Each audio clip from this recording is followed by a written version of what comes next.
ଦାରିଆବସ୍ ସମୁଦାୟ ରାଜ୍ୟରେ 120 ଜଣ କ୍ଷିତିପାଳ ରାଜ୍ୟ ପରେ ନିଯୁକ୍ତ କରିବାକୁ 2 ଓ ସେହି କ୍ଷିତିପାଳମାନେ ଯେପରି ହିସାବ ଦେବେ ଓ ରାଜାର ଯେପରି କିଛି କ୍ଷତି ନ ହେବ ଏଥିପାଇଁ ସେମାନଙ୍କ ଉପରେ 3 ଜଣ ଅଧ୍ୟକ୍ଷ ନିଯୁକ୍ତ କରିବାକୁ ବିହିତ ବୁଝିଲା।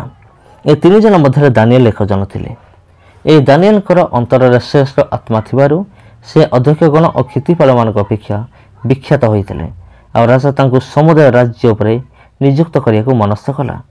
ଏଥିରେ ଅଧ୍ୟକ୍ଷ ଓ କ୍ଷିତିପାଳମାନେ ରାଜକର୍ମ ବିଷୟରେ ଦାନିଏଲଙ୍କର ଦୋଷ ଅନୁସନ୍ଧାନ କଲେ, ମାତ୍ର ସେମାନେ କୌଣସି ଦୋଷ ଥିବା ଅପରାଧ ପାଇପାରିଲେ ନାହିଁ, କାରଣ ସେ ବିଶ୍ୱସ୍ତ ଥିଲେ ଓ ତାଙ୍କର କୌଣସି ଭ୍ରାନ୍ତି ବା ଅପରାଧ ଦେଖାଗଲା ନାହିଁ।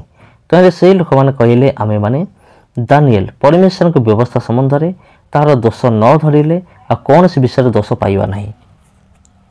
ଏଥିରେ ଅଧ୍ୟକ୍ଷଗଣ କ୍ଷିତିପାଳମାନେ ରାଜା ନିକଟରେ ଏକତ୍ର ହୋଇ ତାଙ୍କୁ ଏହି ପ୍ରକାର କହିଲେ, ମହାରାଜ ଦାରିଆବସ୍ ଚିରଜୀବୀ ହୁଅନ୍ତୁ। ରାଜ୍ୟର ଅଧ୍ୟକ୍ଷଗଣ, ରାଜା ପ୍ରତିନିଧିଗଣ ଓ କ୍ଷିତିପାଳଗଣ, ମନ୍ତ୍ରୀ ଓ ଦେଶାଧ୍ୟକ୍ଷଗଣ ସମସ୍ତେ ଏକତ୍ର ମନ୍ତ୍ରଣା କରି ଏପରି ଏକ ରାଜଜ୍ଞା ଓ ଦୃଢ଼ ନିଷେଧ ବିଧି ସ୍ଥାପନ କରିବାକୁ ବିଚାର କରିଅଛନ୍ତି ଯେ ଯଦି କିଏ 30 ଦିନ ପର୍ଯ୍ୟନ୍ତ ମହାରାଜାଙ୍କ ବିନା କୌଣସି ଦେବତା କିଏ ବା ମନୁଷ୍ୟ ନିକଟରେ ପ୍ରାର୍ଥନା କରିବ, ସେ ସିଂହମାନଙ୍କ ଗର୍ତ୍ତରେ ନିକ୍ଷିପ୍ତ ହେବ।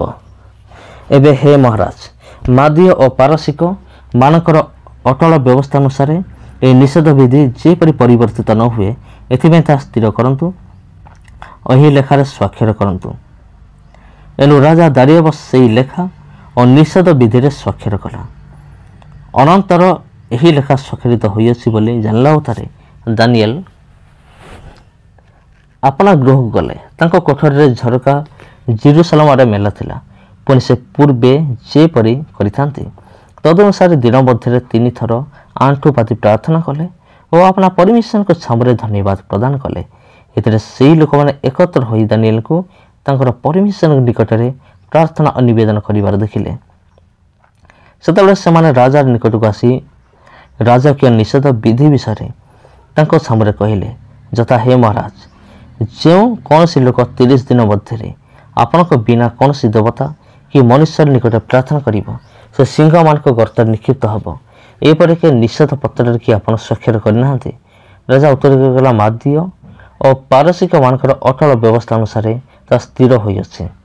ତେଣୁ ସେମାନେ ରାଜା ସାମରେ ଉତ୍ତର କରି କହିଲେ, ହେ ମହାରାଜ, ନିର୍ବାସିତ ଯିହୁଦୀ ସନ୍ତାନଗଣ ମଧ୍ୟରେ ଜଣେ ଯେ ଦାନିଏଲ, ସେ ଆପଣଙ୍କୁ କିଏ ବା ଆପଣଙ୍କ ସ୍ୱାକ୍ଷରିତ ନିଷେଧ ପତ୍ରକୁ ମାନ୍ୟ କରେ ନାହିଁ, ମାତ୍ର ଦିନ ମଧ୍ୟରେ 3 ଥର ପ୍ରାର୍ଥନା କରେ।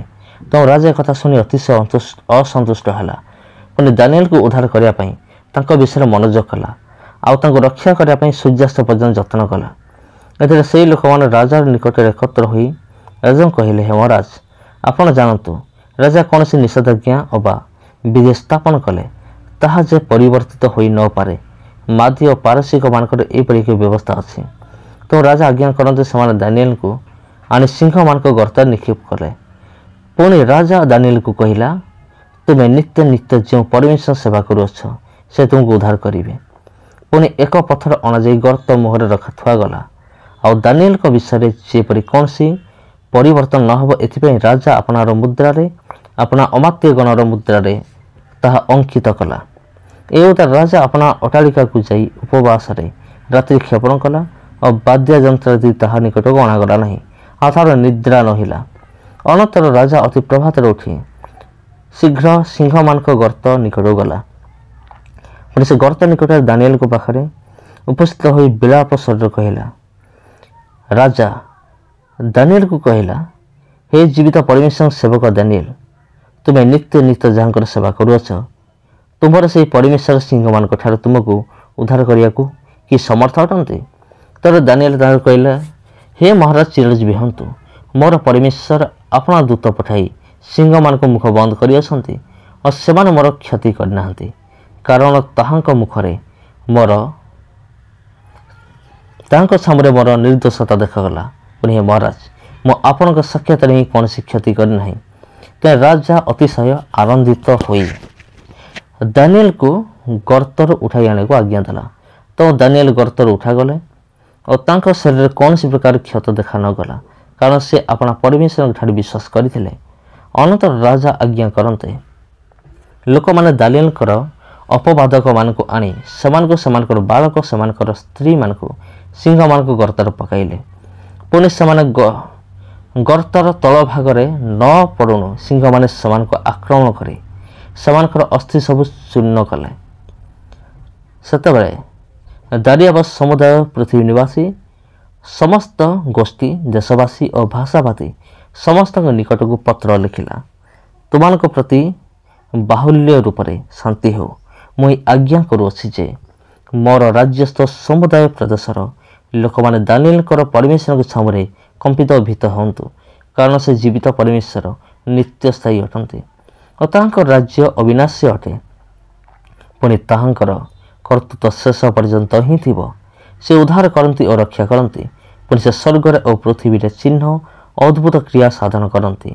ସେ ଦାନିଏଲକୁ ସିଂହମାନଙ୍କ ବଳରୁ ଉଦ୍ଧାର କରିଅଛନ୍ତି।